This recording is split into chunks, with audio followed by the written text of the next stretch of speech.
Hello, everyone. Thank you so much for joining Jharna and me today for another episode of Shred Your Halo.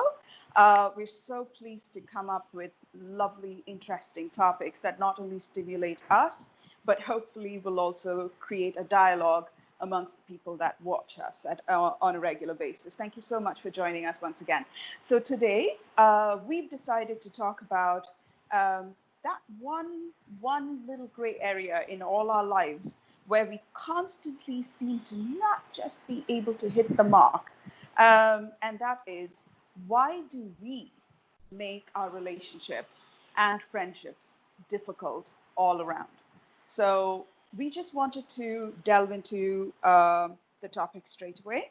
So what do you think, Jharna? What is your idea of a healthy, sustainable relationship? What does it look like? What does it feel like? I have to say I'm still learning Mm-hmm. because I haven't had a model of healthy relationship. That's just something I've had to figure out for myself. And I've been used to a lot of drama, so that's the sort of thing I maybe subconsciously look forward to. And I'm guessing that a relationship that's healthy is not going to have all the drama, and it's going to be, there will be difficult conversations, of course. That happens in every relationship, but how we deal with that difficult conversation is through communicating with each other, and that is not something that was modeled for me. So if I'm being honest, I'm still learning it. And Sorry, I'm just going to. I'm actually very shocked because I've met your parents, of course, and I've seen how you interact with them. Wow, because I've seen how your dad talks to you, and to me, I keep thinking like, oh, if only my dad would talk to me like that. So it's so surprising that you're saying yeah, that as well. Okay, yeah. so each person's standard is so different, isn't it? Hmm. Hmm. And also, I think beginning to develop a healthy relationship with other people starts within us. You Yes. need to have a good relationship with yourself. Again, that takes time and effort. So I'm still on the way to figuring out what a healthy relationship means to me.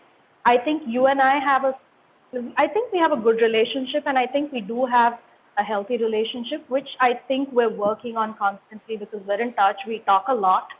And we've had episodes where we've disagreed with each other, or we've done something where we've Yes. triggered each other. But it's something we still talk about. You tell me when there's something that's not okay, and then I do the same thing. So I think so far you're the only person I've had a healthy relationship with, considering how long we've lived, right? So that's just something I'm trying to work on with myself as well, trying not to run away from things that scare me or make me anxious, even within myself. And I'm hopefully in a place where I want to extend that to outside of me as well. So I'm still learning. I'm still learning. And it feels calm. Like it feels like there's no uh, drama. There is no, like, oh, I'm going to scream at you and we throw things at each other. We have relationships like that as well. I think for the most part, it's about being able to just sort of let go when you are with another person. When I say let go, I don't mean like indifference or not caring. It's about letting go of things that we feel are, it's okay. It's okay to feel like you don't have it all together and not think that you're going to look like a bad person in front of someone else. Or just letting go and saying, okay, I need to take a break for some time, and not being guilted into wanting to take a break, because that also plays a huge part in unhealthy relationships. Guilt, I think, runs most relationships, I think. So Really? Never. I'm so shocked. uh, guilt and not wanting to be left out. So I think guilt runs most of the relationships that I see or have been in. So I'm still learning, honestly, I'm still learning. Hmm. What about you? Yes, you're completely right. You are the first person I have been. We've had to live together because of the pandemic for all close to 4.5 months, and you were one of my biggest mirrors. I realized that we have a healthy relationship because um, it didn't feel comfortable. It didn't feel pleasant, but it felt strong. It felt that I could. Uh, I had shitty moments. You had shitty moments. We both had shitty moments together. Um, but I knew humans were. I mean, in a sense, we're a bit shitty, all of us. So Yeah. our shitty elements is bound to come out. It is bound to. I mean, it is just. I'm kind of realistic that way, and I stopped romanticizing um, myself and humanity at large. I think close to the end of last year, and that has been the greatest gift I gave myself. Uh, People are not put on earth to make me feel good, and I don't have the onus of me making another person feel good does not rest on me either. And guess what? I don't feel good about myself within me all the time. So it is going to bleed out and magnify in someone else as well. I didn't realize that that realization was going to be put to the test with you quite so soon.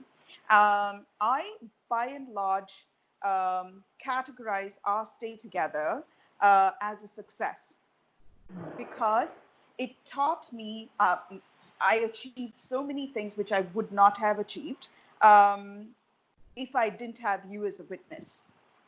Waking up at 5 a.m. in the morning was always this dream. I swear to God, I've had that dream, I know, for 5 years. And I've never woken up at 5 a.m. But in the few short months of your being there, just having a person who's also working on her own self improvement uh, gave me the momentum that I otherwise can't generate just by myself. And now I wake up at 5 a.m. every day, and it is the easiest thing in the world. And my entire life has transformed as a result. And every change that happened to me is a domino. But here is the thing. Change is not pleasant as much as we'd like to think. Our life is not a Tamil movie song where in 5 minutes you're from a rag picker, you become the collector of a state. It doesn't happen like that. You know, it is so painful. And we resist change because it's painful. Not just because change is painful, but also because we are so indelibly embedded into familiarity. And as a result, change is doubly painful. And we went through that pain together, and we've had moments of fuming in silence with the other. But we were realistic in understanding that when two people are together, they're going to fume in silence for a little while. It is just fucking going to happen. We will feel toxic to another person, and it is going to happen. The thing is, I didn't have any unrealistic build up when I was going to live with you. I just wanted more than anything else to make my life dramatically different from before the corona to after the corona, and I achieved that goal. And you were a huge part in that transformation happening. So to me, you have, like, because of our stay together, I have now before I knew what I didn't want in an unhealthy relationship, but now I know what I do want. I want a little bit of growth pains all the time. I want standards set. I want consent, the culture of consent at all times. I want politeness. I don't care if I've upset you. You don't yell at me. You come to me politely, like you always have done, Jarna. You know, so it's taught me how to diffuse the bomb of wanting to implode everything, and it's taught me how to treat people with dignity. Because everybody, the bottom line, the basic requirement is politeness, an educated tone of voice. Nobody deserves to feel my emotions. I can feel anything I want. Nobody deserves to feel it. My job is not to vent my frustration in such a way so that you feel the same amount of shittiness I feel. That is not my job. So I have turned into a whole new person as a result of living with my, because I had a dream of what friends we were. We were always catching up once a week over the phone when you were in Hyderabad, and it seemed like so glossed up and it was so pretty, and I love that as well. But living with somebody redefines everything. And I think only healthy people can have healthy relationships. And the one thing I learned from our stay is whatever I allowed outside of my mouth, for the most part, I think I succeeded about 60 to 65%, which is way better than what I used to before. 60 to 60%, definitely 60% of what came out of my mouth, I made sure, even if it was something that I wanted to yell about, was not something that will break my friendship with you. I made sure what came out of my mouth was, I hope to, by the end of this year, be the 100% type of person who is not bleeding her feelings all over into the entire world and just poisoning the air all around. What I feel is between my heart and my skin, my business. What I need from another person is how I extend the offer. And the art of communication is so difficult. Oh God, it's so difficult. I'd rather yell and scream and throw plates. I genuinely would prefer to. But I think I find communicating so unpleasant. Like I yes. just fucking hate it. But Thank you. Thank you. Communicating sucks. but I know when I get past that communication, I feel a stronger bond, Yeah. which is what we're looking for, right? And that bond sometimes transcends the words that you share with another person. So you need words to get to a point where not using the words will feel good. But you have to go through that shitstorm to get to the other side. Yes. Yes. Oh my God. And okay, let's go to a next question. What what is your secret shortcoming? I will answer this question as well. So I don't want you to feel like I'm throwing you solitarily under the bus. What are your secret shortcomings when it comes to forging a healthy connection with others? What do you think are your I shortcomings? I think I mean I'm a little not little, I'm quite scared to let people in. So most of the time I have these walls around me. Um, and it takes a lot for it to sort of dissolve. And most of the time, I think with people that are new, I expect them to do all the work because in the past, I've put in a lot of work and there hasn't been the result that I was hoping for. So And you've now, swung to the opposite side now. yeah. Okay. Or another thing is going to another extreme. So either there's walls on one side, or it's the other extreme where I completely give in and lose myself. So it's just easier for me to build the wall because that way it's, I don't know, maybe it's less painful if something were to, you know, not work out. So that's one of the things. Another thing is I didn't understand what consent was when I was in my, in my college days and in school, and even up until a few years ago, I didn't understand what consent was and how it is important in building a relationship. So I would just walk all over the person until they did what I wanted them to. So I was basically bullying them by arm twisting them. So that was something that has kind of tanked the number of my relationships. But I've learned lessons from that. So I think being vulnerable is scary, and I know that's the only way to develop healthy relationships because you Absolutely. need to have a better sense of communication. Yes. Again, I didn't communicate. I would scream and yell. I mean, I've literally screamed at like random people I've just met because I was incompatible with them and I would want to be heard, and I felt that screaming and yelling is the only way to be heard. And that's just how I think I grew up, even from the time I was a kid until people really listened to me. I mean, I would have to scream to get their attention, and that sort of played into my adult relationships as well. Nobody likes being screamed and yelled at. It's just horrible. So you Uh, would form friendships with people who are distant from you. So you have to scream and yell and exaggerate to get their attention. So you, yeah. oh my God, that is so painful to hear. Okay. So, and I think that's the reason why I don't extend myself to too many people even now. It's definitely better than it used to be. I think a couple of years ago, I kind of became a recluse. I think, I'm not really sure. Um, I completely missed your recluse stage, Jana. I have I don't think you ever that's were. because you were the only friend I had. Oh, you were a recluse with me. Okay. But then, of course, you and I have been friends for close to 11 years now. Oh my Um, God, I know. and I Yeah. think this is the longest healthy friendship I've had, at least healthy in the last few years. But the Before health, that, it was, but healthy doesn't feel like what I thought healthy was, right, Charna?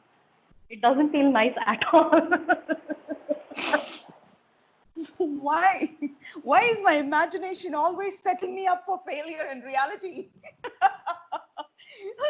Healthy So, doesn't feel healthy. It feels like frustration. It feels like, oh no, I have to learn the script of how to talk to her now.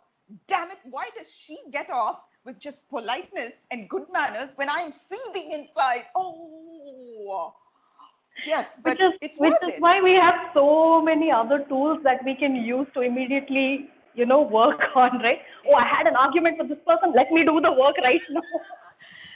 Jhanna, but that's so, you, oh my God, you hit on, oh, yes. Yeah. Because we start with us first. We don't immediately start running guns a blazing with another person, right? Yeah. So that is something I've learned only in the last maybe 1 year, because it's very it feels very self-righteous to blame other people, right? It's just so much easier. You don't have to take any responsibility, and the truth is you are responsible whether you accept it or not. But this is something I've learned only in the last maybe 1.5 years, maybe. And it's a little bit more clearer now, but I still have a long way to go when it comes to understanding what a healthy relationship is. But my most, like, I think my shortcoming is scared of being vulnerable with people because I've been hurt in the past, and it's quite natural for me to not want to go through that experience again. Um, but then maybe, find the right people who I can be vulnerable with, Yeah. and that way both of us get to learn from each other and grow together. You're not pulling the other person down because they're going through something unpleasant. Because I mean, there are relationships when you're upset about something and they say, oh, don't be sad. Yes, please tell me how to feel. So I think that's like the baseline That's for like your any other. favorite gripe, no? When people tell you Right. how to Don't feel. tell me how. Like, what is your damn problem? Why would you tell me to not feel a certain way? Right? Because it makes it unpleasant for you to just witness the fact that I'm going through something crappy, and I think maybe secretly you feel that you're in a better position than I am. It becomes a lot about power dynamics after that. It's not a relationship anymore, or it's just Absolutely. something that you're trying to, I don't know. It's just, yeah. And also another thing is, of course, I used to be a bully, and that was something I mean, I do regret it. But I've also learned some really good lessons from that. Yeah. So that has been pretty much my area of expertise. Right, my area of expertise. My shortcoming in relationships by and far is my inability to let fragile things break. When I first heard one of my favorite YouTubers, Shallon Lester, talk about let fragile things break, like some part in my psyche had a seizure because I just thought that is literally all my life. I was living as a ballet dancing bull inside a china shop, not breaking anything. I swear to God, my entire life was tippy-toeing around people, saying only the things that made people feel good. Um, being being afraid of what? I had been taught and brought up with in a very cruel way, um, because and told that I have to respect and I have to be polite and good mannered, so that it was easier for my parent to be cruel to me. And I was told that they were doing this to me because they had my best interest and love at heart. But what it did was it cross-wired and cross-connected a lot of good, uh, sensible parts of my brain. It just short-circuited a lot of things. And it made me think the shittier a person made me feel, uh, well, I have to be with them, because shitty feelings is familiar. And they were forever threatening to leave me. And those were the people I held on the strongest. I'm a master manipulator. I would use my kindness, my empathy, my ability to be articulate, my sense of building people up. My love language is words of affirmation, uh, just to keep them in my life. It was around February, I think, or January this year, when I heard Shallon Lester mention, let fragile things break. And I remember talking to my cousin and telling her, I am so shook by this, and I don't know how I'm going to do it. But if Shallon Lester says, and something in me reverberated to the truth of it. And it was so soon, immediately after hearing, making the decision to follow that lesson, that a friend left my life. And I just said, okay. And he was a huge part of my life. And it's done. Because I'm not about to keep investing energy anymore into a relationship that is so fragile, and that energy that I'm bleeding in that avenue, I could use to build me up. And the people that have the same momentum as me are going to be there.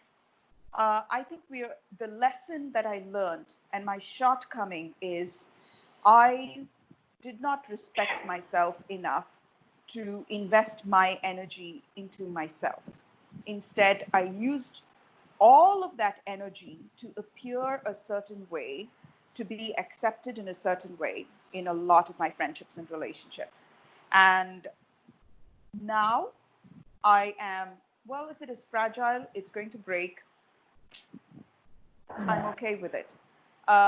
It probably leaves me with so less friendships to concentrate on. But guess what? These are the friendships that I'm getting something from. And I don't know, 10 years from now, the reality could be completely different. But that's all right. And it also means that I'm no longer going to attract fragile people into my life where I'll have to twist myself into a psychic emotional pretzel to accommodate them. So I'm going to be more authentic, and another person has to bring their authentic game into the relationship. So letting fragile things, while the breaking of that fragile thing that I didn't realize was fragile in itself was a huge loss. To me, it was like a death and a funeral. But life goes on. Because guess what? I'm right here, and the life after that particular death, after that molting, is going to be on a different terms.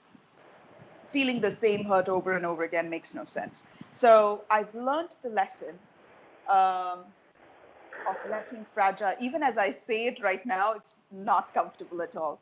But my shortcoming was keeping fragile things not broken was my shortcoming. But now, break away, you know? It's So, yeah.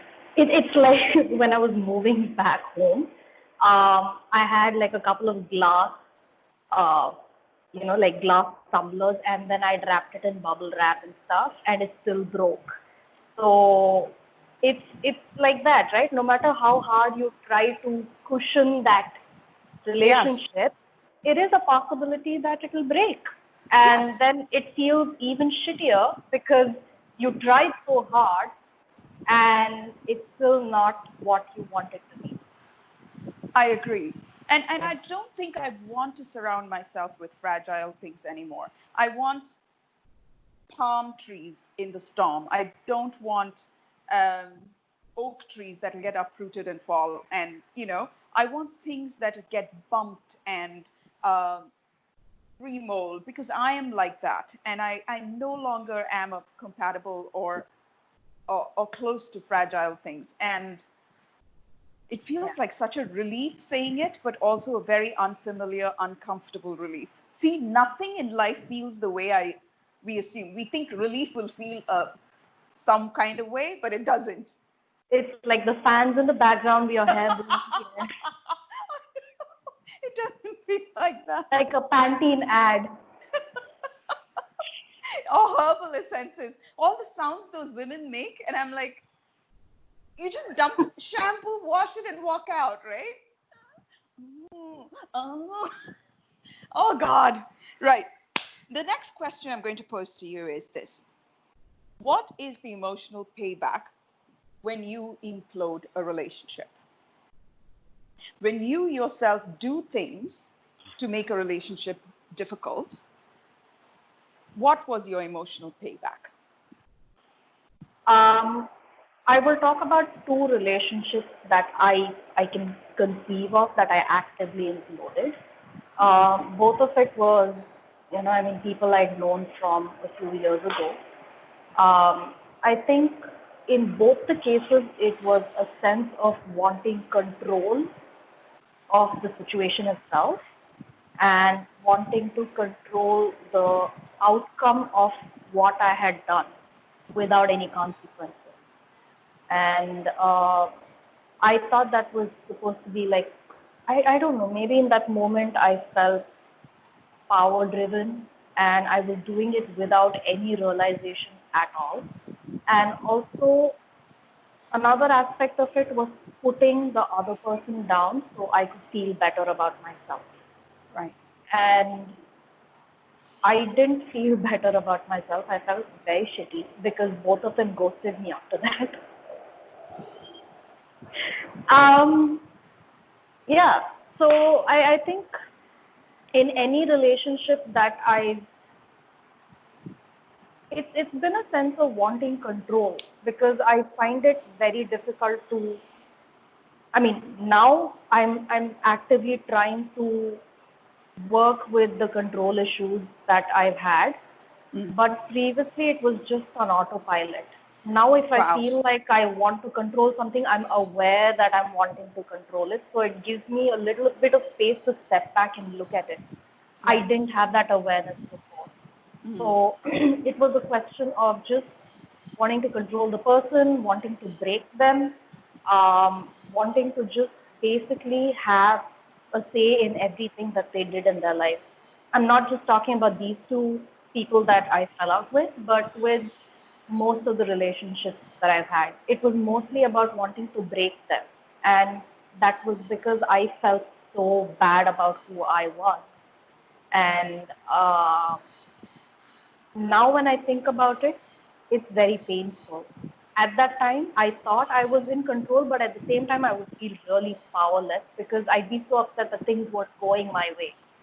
Mm. And I'd feel so congested and tight and clenched all the time. I would try to change and adapt my behavior to what I thought is required to make that relationship work. And that is also a sense of control right? I mean, at least Absolutely. an Yes. Yes.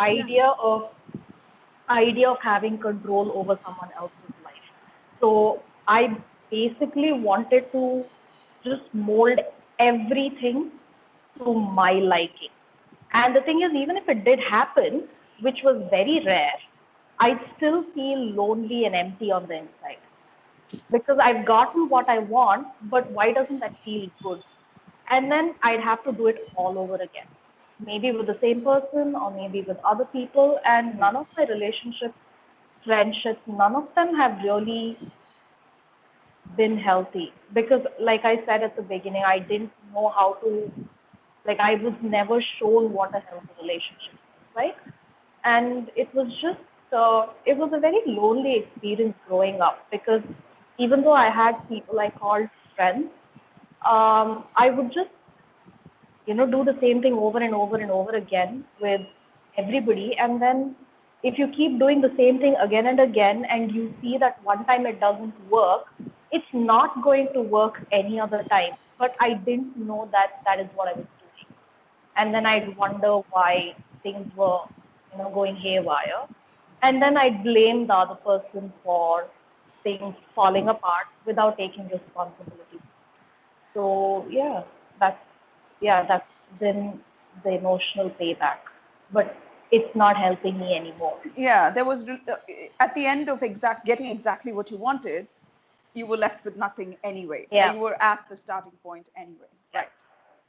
For me, yeah. my emotional payback from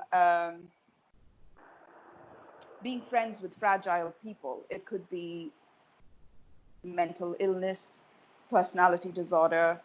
Um, it could be in some way marginalized by society at large. Um, I would choose relationships. Uh, so I would be the doorway into normalcy.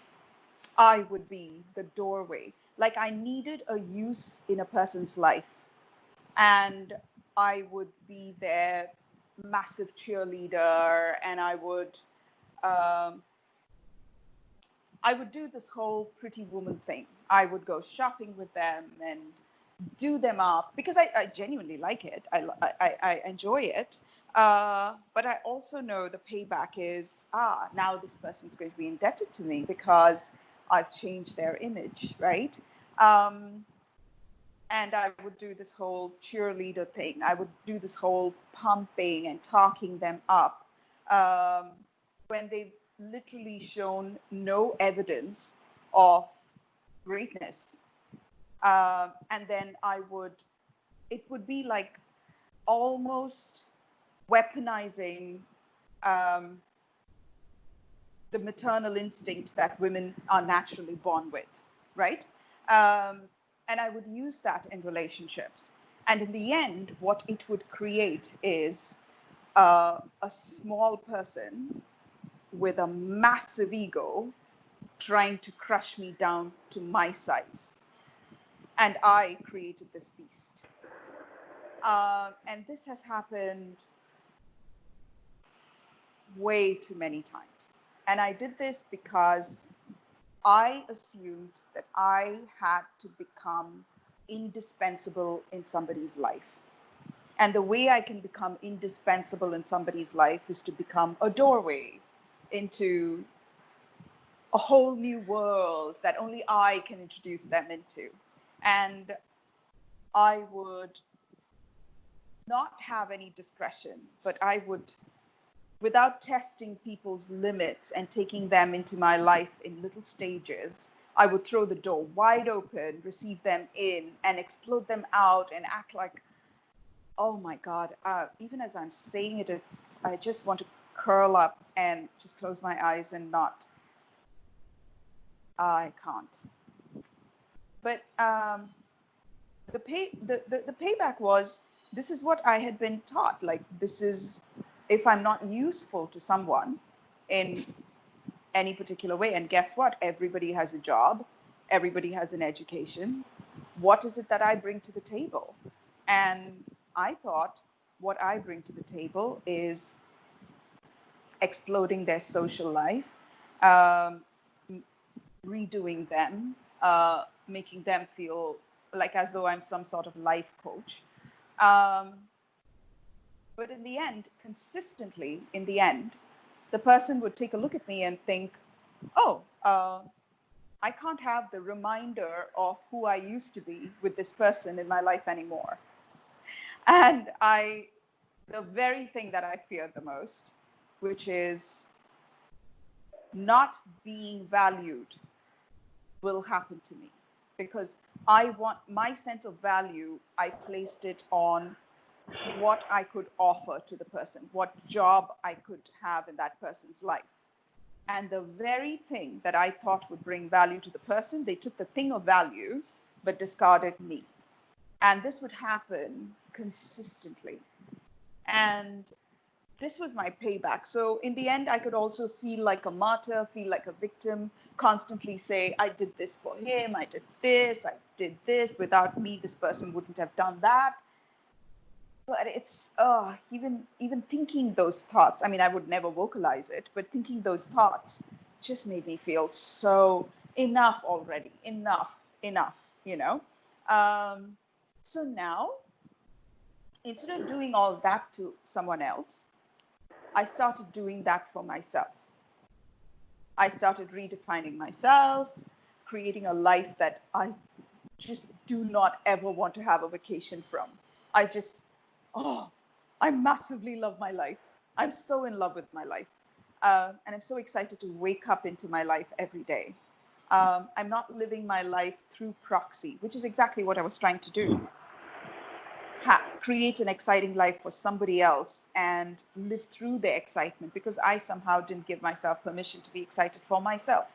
I didn't give myself permission to live life beast mode,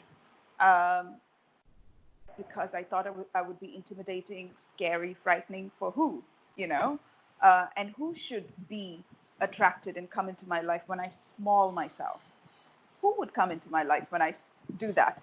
The very people who would discard me when I pump them full of gas, right?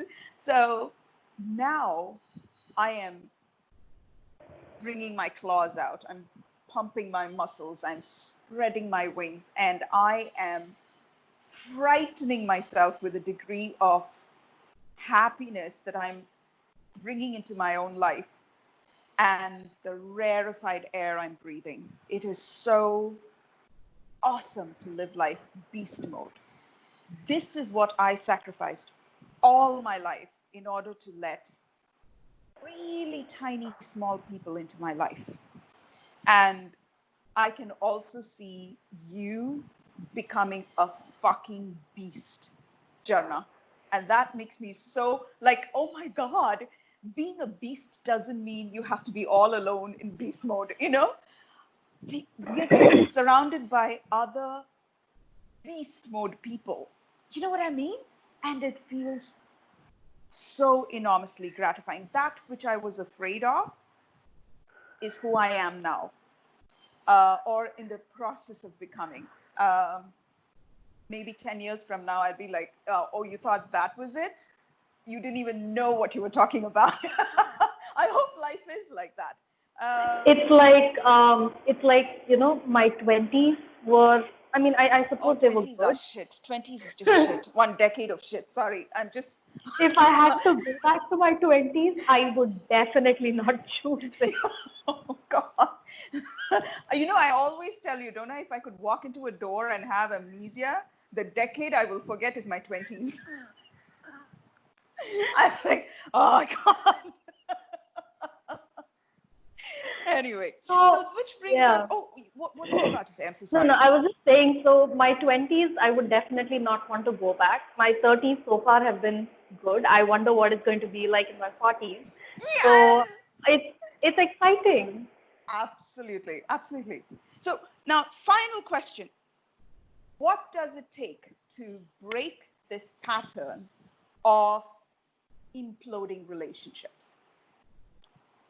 Firstly, the decision to not implode them, because that's where it starts. And then consistently do the work. Do the work every single day. When she says the work, people, she's talking about the work by Byron Katie. please watch, just look for The Work by Byron Katie on YouTube. That's all you need to do. And if you search for The Work, Byron Katie, it's just downloadable questionnaire forms. It's just 2 forms that you can download from the internet, and you can just do the work. That's what she means by The Work. Sorry, go ahead. Yeah. So, and try spending more time with ourselves, because most of the times the reason we choose to implode a relationship is because we don't understand ourselves enough. And we're trying to understand ourselves through the other person. That's a very roundabout way to make a relationship work. So, Yes. I mean, of course, you're going to attract people into your life that are your biggest mirrors. And you're going to consistently, if it is a relationship that you're looking to, I mean, I think most people implode relationships because they don't know that they're doing it. But it's because you're trying to fix somebody else's issues. You're trying to make them a better person. You're trying to rescue them from whatever they're going through. And in the way of doing that, you're hoping that it will make you feel better about yourself. You're hoping that it will rescue you. And you end up in all sorts of relationships because of that. Because at the end of the day, you're just trying to deal with what you are going through on a subconscious level. It's just important to start doing that directly. Meet your needs directly by just spending more time with yourself. Try to understand who you are. It is not, I mean, it's a lifetime process. It's going to happen all your life. It is not going to be pleasant, but it is necessary to be able to develop healthy relationships. You don't understand yourself. How are you going to understand another person? You won't even have room for letting them be who they are, right? I mean, that's what I did. I wanted to change everything about everybody I was friends with, or any relationships that I've had in life. I just wanted to change all of them, and then in the hope that I would get more attention, that I would be more loved and respected. But if you can do that for yourself, you'll start noticing that the people around you will automatically change. The quality of people that you are attracting will automatically change, and you will be bringing into your life people that love you and respect you without trying to change you. So you need to start that with yourself. Again, of course, we advocate therapy in every session, every video that we talk Video. about. So please go to therapy if you need to. Be open to the idea that your healing can come from anywhere. Because my idea of I love healing that. was so sort of like, I used to have blinders about where healing is supposed to come from. Healing is supposed to heal only a certain way, otherwise it's not healing. But the minute you're willing to open up your mind a little bit more, even if it's just like 1 degree at a time, you're still letting in so much more insight into your life, to where you want to be, who you want to be, who are the kind of people that you want in your life. So it starts with you, and you need to understand that you are responsible for everything, every choice, or the choice of not making a choice. It again sits with you. So you have to understand that whether you accept it or not, you are still responsible for your life. So I think that's where I would suggest that you begin. Yeah. I have literally nothing to add to what you said. You covered it all. And on that note, I don't want to say any more words to take away from how you finished uh, the conversation, Jharna. So thank you so much for joining us, dear viewer, and for being such a vital part of the reason why we make these videos every couple of weeks. Thank you for joining us. If you think you have a valuable input or comment, just to say a hi, please leave a comment below. If you think this video could be valuable to somebody else, please feel free to share it. Please like and subscribe to our channel, and we will visit you with a new topic and a new video once every fortnight. So till we meet you in another video, this is Edel and Jharna signing off. Bye. Bye bye.